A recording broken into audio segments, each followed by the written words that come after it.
Now to set these front bracelets, I'm going to use the height of the back bracelet to set my front bracelet. I always start at the back of this hock height because I would rather leave this a little high and be able to go lower if needed than start at the lowest point and take too much off up here. What I'm going to do, I'm actually using this Foxy Roxy comb. Make sure that your dog is standing and stacked correctly before you do any measuring.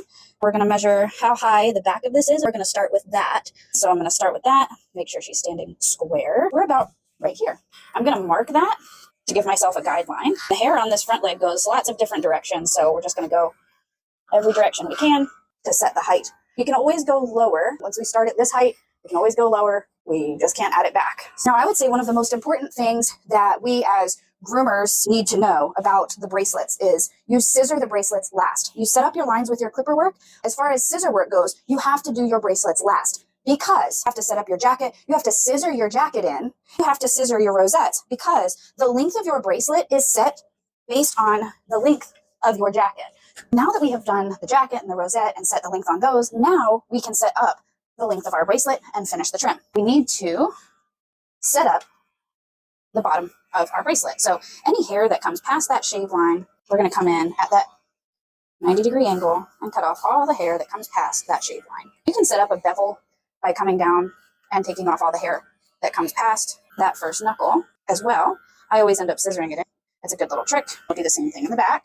Anything that comes past that shave line, we're taking off. Again, we can set that bevel by pulling all the hair down and cutting all that off that comes past. Once we do that, we're going to set up the bottom and set up the top. Again, if you know me, you know that I like to have a starting point and an ending point.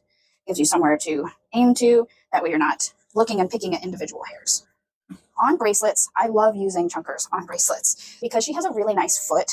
I love nice feet. We really want to show these off. So I'm going to come back in here and really trim off the hair that comes past that shave line. Lift this bracelet off of her toes. To really set this up, I'm going to look at it from the side here.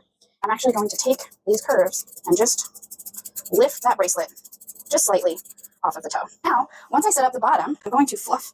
I'm just going to fluff everything up. Once I fluff everything up, I'm going to imagine that there is a line right here where the shave line is, all the way around the front of this leg. I'm going to take my curves like this. I'm not blending this in. I'm only taking off the hair that comes past that line on the top of the bracelet. As soon as you try to blend the top of the bracelet, that's how you make them look egg-shaped. Now, in order to show you how I set the length of this front bracelet, you have to look at it from here. This is where I stand. I stand in front of the dog because I'm going to look at the length of this jacket and I'm going to scissor straight down like this is one straight leg. Here's my starting point. Here's my ending point. Once I set that up, I can work my way around the bracelet based on that length. I'm